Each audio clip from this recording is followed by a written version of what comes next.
El invierno medieval no era una postal de nieve idílica, sino una agonía gélida y absoluta. Imagina la existencia dentro de un congelador perpetuo. ¿Alguna vez te has detenido a cavilar sobre cómo transcurría la vida durante aquellos meses de escarcha? Era, en esencia, el modo en que la naturaleza te deseaba suerte mientras te arrojaba a un abismo de condiciones inclementes.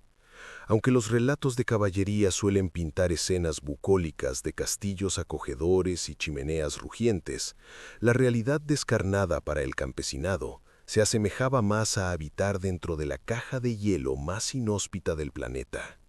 Cuando tu jornada arrancaba mucho antes del alba en una morada que se sentía más hostil que el desprecio de un enemigo, sabías perfectamente que te aguardaba un día de fatigas extenuantes. Para dimensionar esta severidad, mientras hoy nos lamentamos por el coste de la calefacción o cuando el termostato baja de los 18 grados, los hombres de la Edad Media lidiaban con una brutalidad auténtica. Según las crónicas históricas, las temperaturas en la Europa medieval podían desplomarse hasta profundidades que hacían crujir los huesos, alcanzando niveles glaciales en regiones como Inglaterra o el norte de Francia. Ese grado de congelación es suficiente para soldar tu calzado al suelo, un fenómeno que de hecho sucedía con una frecuencia pasmosa. Las yacijas de heno se convertían en un refugio improvisado y un aislante sorprendente. El tedio diario comenzaba antes de que el sol asomara, con los ciervos extrayéndose con pesar de sus lechos helados para atender al ganado o cumplir con cualquier labor que reclamara su aliento. Un escriba de la época anotó que los campesinos despertaban frecuentemente con una capa de escarcha cubriéndoles las cejas. Hablamos de un despertar natural, aunque terriblemente gélido. Sobre los lechos, las rudimentarias disposiciones para el sueño de aquella era resultaban asombrosas. Sus camas eran básicamente cúmulos masivos de heno y paja amontonados al azar sobre el suelo. Era la versión medieval de un proyecto de bricolaje que salió ligeramente mal. Sin embargo, estas camas improvisadas funcionaban con una eficacia mayor de la que podría suponer inicialmente. Investigaciones arqueológicas recientes en viviendas rurales han indicado que estos lechos de forraje podían alcanzar espesores de hasta 60 centímetros. Es el equivalente a poseer un colchón de tamaño gigante construido íntegramente con subproductos agrícolas. Los labriegos recolectaban heno fresco durante los meses estivales, almacenando fardos adicionales destinados específicamente a la cama invernal. Lo estratificaban con el grosor suficiente para elevarse sobre el suelo congelado, una medida crucial, considerando que la mayoría de los hogares humildes tenían suelos de tierra batida que se transformaban en auténticos frigoríficos durante el invierno. Cada mañana estaban obligados a sacudir su lecho, una actividad que podía desvelar sorpresas bastante intrigantes, desde ratones estableciendo nidos acogedores durante la noche hasta insectos tratando la cama como un banquete libre. Los campesinos nunca sabían qué podrían desenterrar. Un texto medieval narra la historia de un hombre que descubrió que una gallina había depositado un huevo en su cama mientras él dormía. A eso se le llama literalmente desayuno en la cama. No obstante, el verdadero ingenio de estas camas de heno residía en sus capacidades de aislamiento intrínsecas. Cuando se compactaba densamente, el heno atrapaba bolsas de aire que funcionaban como un envoltorio térmico natural, evitando que el calor se disipara hacia la tierra helada bajo ellos. Los campesinos solían aumentar su ración de forraje con cualquier material suplementario que pudieran procurar, prendas viejas, mantas raídas e incluso musgo desecado. Durante las noches particularmente cortantes, reponían sus lechos con heno fresco de sus reservas, ya que el material comprimido gradualmente perdía su eficacia aislante con el tiempo. La desventaja era que estas camas eran esponjas colosales para la humedad. En el clima húmedo de la Edad Media podían volverse rancias y mohosas, y si sufrías de alergias, digamos que los antihistamínicos no estaban disponibles en la botica local. Un relato histórico detalla a un noble que se vio obligado a pasar una noche en la morada de un campesino y se lamentó durante semanas sobre cómo el lecho de paja le provocó tales ataques de estornudos que temió genuinamente que su nariz se desprendiera. Pero estas camas no eran exclusivas para el sueño, también servían de asientos durante las horas de luz. Cuando llegaban visitantes, si es que alguna vez lo hacían, todos se congregaban sobre estas pilas de heno como si fueran puffs medievales, aunque es dudoso que alguien los calificara de estilo rústico chic en aquella era. Y aunque estas camas suenen a todo menos que a lujo, poseían una ventaja sobre los colchones contemporáneos. Las chinches exhibían una preferencia clara por el tejido sobre el tallo seco. La lana era el traje de superhéroe medieval contra la hipotermia. Existía un material en el que los campesinos prácticamente habitaban durante todo el invierno. La lana era el equivalente medieval a un traje de protección especial, excepto que en lugar de combatir villanos, luchaba contra la muerte por frío. Los habitantes de la época dependían de ella a tal punto que los historiadores estiman que una sola familia podía poseer más de 9 kilos de ropa de lana. Ese es el peso aproximado de un niño pequeño, solo que este niño en particular te mantenía caliente y ocasionalmente te provocaba un picor intenso. El aspecto fascinante era el método por el cual la adquirían. Cada primavera, los pastores locales esquilaban a sus ovejas y los campesinos compraban o trocaban la lana cruda. Pero aquí es donde se vuelve interesante. No se la ponían directamente como hacemos con los jerseys modernos. La lana necesitaba un procesamiento que conllevaba incontables horas de limpieza, cardado e hilado. ¿Y tú que pensabas que hacer la colada hoy en día era una tarea pesada? Aquí tienes un dato curioso que te hará apreciar tu vestimenta actual. La lana medieval aún conservaba la lanolina, el aceite natural de la oveja, lo que convertía al tejido en algo resistente al agua. Cierto es que emitía un aroma a oveja mojada cuando llovía, pero al menos el agua tendía a resbalar. Algunos campesinos ingeniosos se dieron cuenta de que preservar un extra de lanolina aseguraba que permanecieran más secos, aunque probablemente no estaban compitiendo por ningún galardón de moda ni recibiendo invitaciones para cenar en el castillo. Rara vez lavaban sus prendas de lana y por una vez tenían una razón perfectamente válida. La lana húmeda en temperaturas bajo cero es una receta infalible para transformarse en un polo humano. Un registro medieval relata la historia de un hombre que lavó su abrigo de lana en invierno y lo descubrió tan solidificado por el hielo que podía mantenerse en pie por sí solo, sin ayuda. Posteriormente se convirtió en una mofa local, tan rígido como la colada invernal de John. Sin embargo, la lana no era perfecta. Atraía a las pulgas con un entusiasmo inigualable.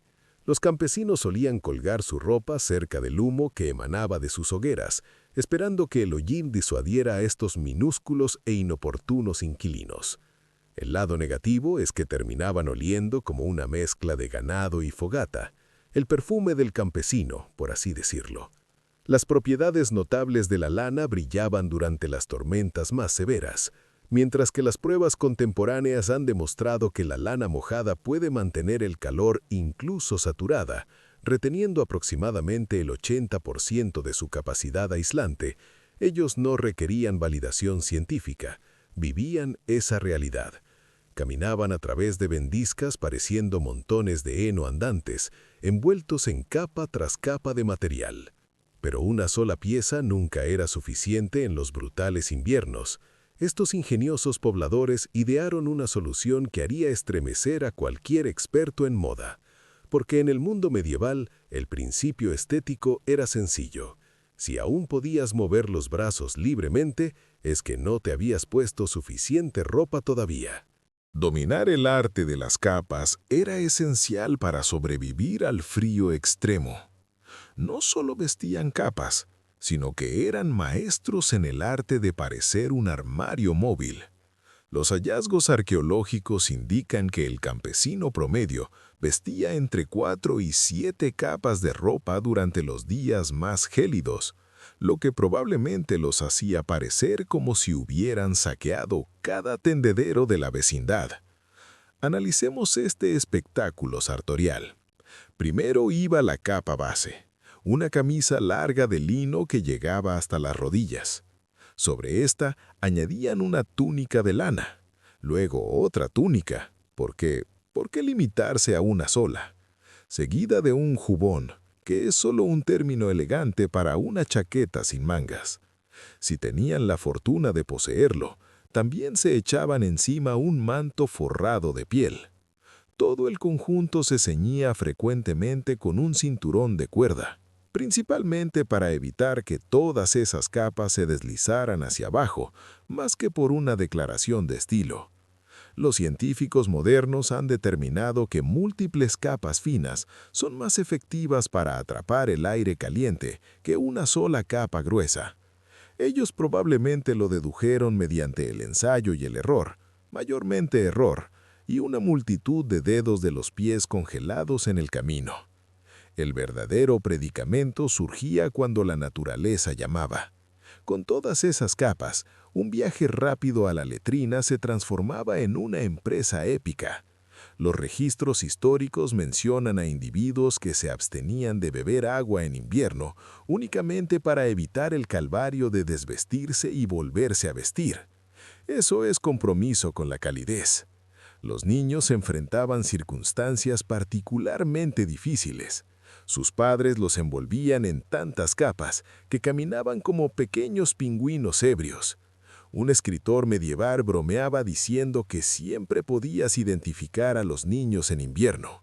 Eran esos bultos redondos que rodaban por las colinas de la aldea, incapaces de doblar las rodillas lo suficiente para caminar con propiedad. Llegamos ahora al elemento más indispensable de cualquier morada, el hogar sin chimenea. Un centro humeante de calor y vida que podía preservar tu existencia o saturar tus pulmones de humo. En realidad, era simplemente un foso de fuego situado en el centro de la estancia, con el humo deambulando hacia donde le placía. Los arquitectos de la época no habían dominado el concepto de la chimenea, lo que implicaba que la mayoría de los hogares poseían un ambiente delicioso de carne perpetuamente ahumada, incluyendo a los propios ocupantes. Las excavaciones han revelado un detalle intrigante. El hogar promedio tenía un foso de fuego de unos 90 centímetros de diámetro rodeado de piedras. Sin embargo, solo el 15% del calor permanecía realmente en la habitación. El resto ascendía directamente a través de aberturas en el techo que ostensiblemente estaban destinadas a ventilar el humo, pero que servían principalmente para dejar entrar la nieve. Aquí, en Sobreviviendo al pasado, entendemos que los campesinos concibieron el sistema de calefacción más ineficiente del mundo. La diversión comenzaba con la obtención del combustible.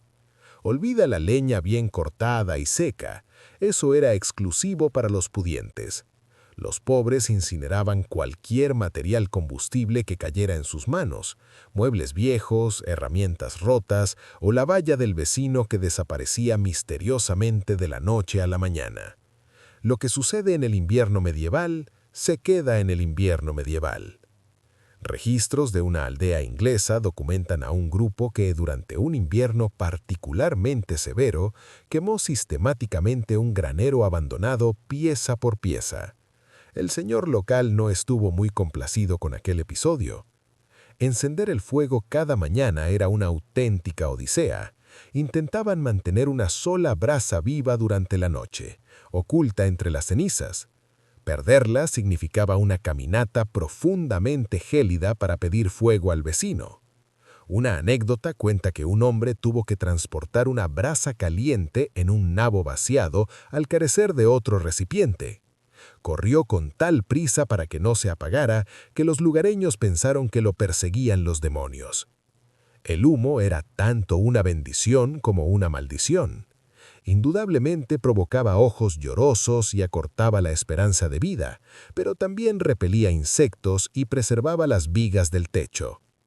El análisis contemporáneo de maderas supervivientes revela que estaban protegidas por capas de hollín acumuladas durante décadas. No es una técnica de preservación que vayas a encontrar en las guías modernas de reformas. Cada familia tenía sus métodos. Algunos dormían en turnos para alimentar la llama. Otros susurraban al fuego creyendo que eso mejoraba la combustión, aunque quizá era solo el humo induciendo un estado delirante. Tras un largo día luchando por no congelarse, también requerían sustento para calentar sus entrañas. El estofado invernal era un misterio culinario en una olla. Sus menús eran como participar en una versión bizarra de ¿qué hay en el caldero? Las investigaciones indican que la familia promedio tenía acceso a unos 7 u 8 ingredientes básicos, predominantemente vegetales de raíz que parecían cultivados en el jardín de un dragón. Nabos, chiribías y algo llamado nips eran las estrellas. El procedimiento era idéntico cada día: lanzar todo al pote, añadir agua y rezar para que se transformara en algo comestible. Este caldero colgaba sobre el fuego, y los miembros de la familia añadían cualquier cosa comestible que consiguieran. Los historiadores han hallado registros de adiciones imaginativas: corteza de árbol para obtener fibra, guijarros para los minerales y hasta cuero para la proteína. Una crónica menciona a una familia tan desesperada que intentó cocinar su cuchara de madera, afirmando que aportaba sabor. Es fascinante también cómo incorporaban hierbas silvestres. Eran enciclopedias andantes de flora comestible. Sabían qué hierbas podían mejorar el sabor o al menos enmascarar el gusto de esa carne misteriosa de 3 días. Una planta popular era la pimienta del hombre pobre, capaz de hacer que hasta una bota fuera pasable si se usara en cantidad suficiente. Al caer la noche, las familias se congregaban alrededor de su estofado perpetuo, compartiendo chismes y tratando de ignorar los objetos no identificados que flotaban en su cena. Pero no estaban solos, tenían compañeros de habitación inesperados. Los estudios de las plantas de las casas revelan que hasta el 30% del espacio vital se compartía con animales durante el invierno. Así es, gallinas, cerdos, ovejas e incluso vacas se convertían en compañeros de interior cuando las temperaturas caían. Estos arreglos no eran arbitrarios, cada criatura poseía sus propias propiedades térmicas. Las vacas, por ejemplo, generaban tanto calor como una pequeña estufa. Los campesinos no conocían las unidades de medida térmica, pero sabían intuitivamente que dormir junto a la vaca significaba despertar con todos los dedos de los pies intactos. Los cerdos eran calefactores portátiles, las gallinas eran calentadores de pies con plumas y las ovejas eran mantas andantes. Naturalmente, esto presentaba desafíos. No has experimentado el caos hasta que intentas cenar con un cerdo curioso tratando de meter el hocico en tu cuenco. La evidencia arqueológica indica que se construían barreras bajas para confinar a los animales, aunque los relatos sugieren que eran más bien sugerencias educadas que los animales ignoraban por completo.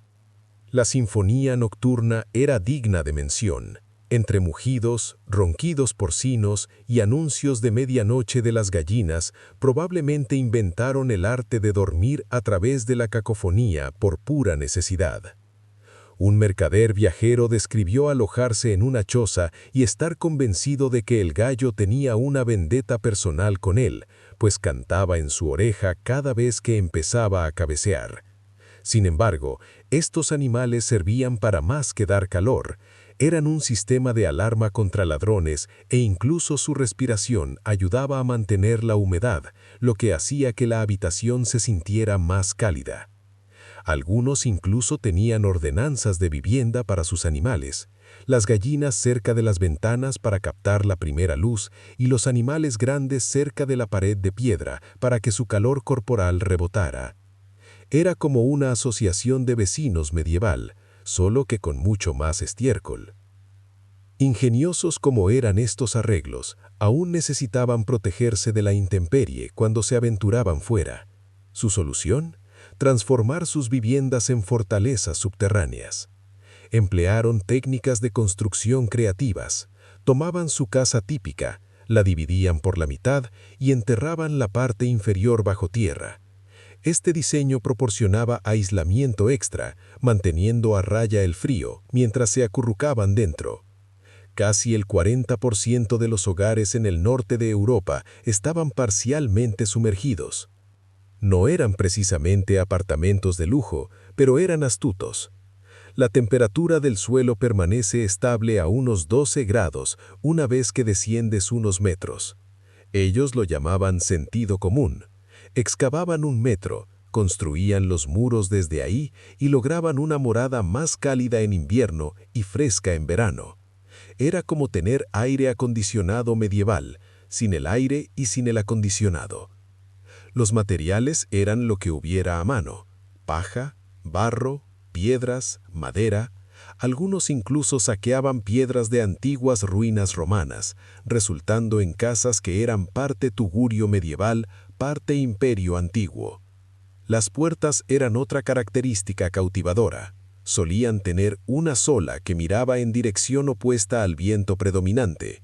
A menudo construían un túnel de entrada diminuto, similar a un iglú, descrito por algunos como entrar por la garganta de un dragón, lo cual, dado el olor de los animales internos, no era una exageración. Los techos se estratificaban como el sándwich más extravagante del mundo: ramas, paja y trozos de turba. En ciertos lugares permitían que la hierba creciera en el tejado para que las raíces ayudaran a unirlo todo, además de que sus cabras podían pastar allí arriba si se sentían aventureras. Un hogar bien construido era solo la mitad de la batalla. Para salir, requerían un arsenal de herramientas esenciales que causaría envidia a los expertos en supervivencia contemporáneos. Poseían un conjunto de 6 a 8 herramientas vitales, mantenidas meticulosamente y heredadas por generaciones. Eran la demarcación entre la vida y convertirse en un carámbano humano. La pala de nieve reinaba soberana, pero no se parecía a la moderna. Tallada en una sola pieza de madera dura, era más eficaz para mover nieve pesada que las versiones de plástico actuales, aunque pesaba tanto como un niño pequeño. Los calcetines gruesos valían literalmente su peso en oro. Un par bien confeccionado podía costar lo mismo que una gallina. No eran calcetines comunes. Entretejían tiras de piel de conejo entre las capas de lana para crear botas térmicas naturales. La herramienta más cautivadora era la vara de nieve, empleada para marcar caminos antes de las tormentas. Perderse en una ventisca medieval era participar en un juego de escondite que nadie quería ganar. Algunos pueblos incluso teñían estas varas con jugo de bayas para crear el primer sistema GPS de la historia. Pero el jugador más valioso era la humilde manopla. Discernieron lo que la ciencia confirmó siglos después: mantener los dedos juntos genera más calor. Las rellenaban con musgo seco, plumas de pollo o incluso pelo de gato. Tenían que estar listos para el despliegue inmediato. Su pronóstico del tiempo consistía en mirar al cielo y esperar lo mejor, aunque tenían métodos predictivos. Si las vacas se ponían mimosas o los cerdos amontonaban paja extra, venía tormenta. Estas soluciones subrayan cuán recursivos podemos ser cuando la supervivencia pende de un hilo. Desde hogares enterrados hasta compañeros de cuarto ruidosos, los campesinos escribieron su propio manual de resistencia, un invierno gélido a la vez, aquí, en Sobreviviendo al Pasado.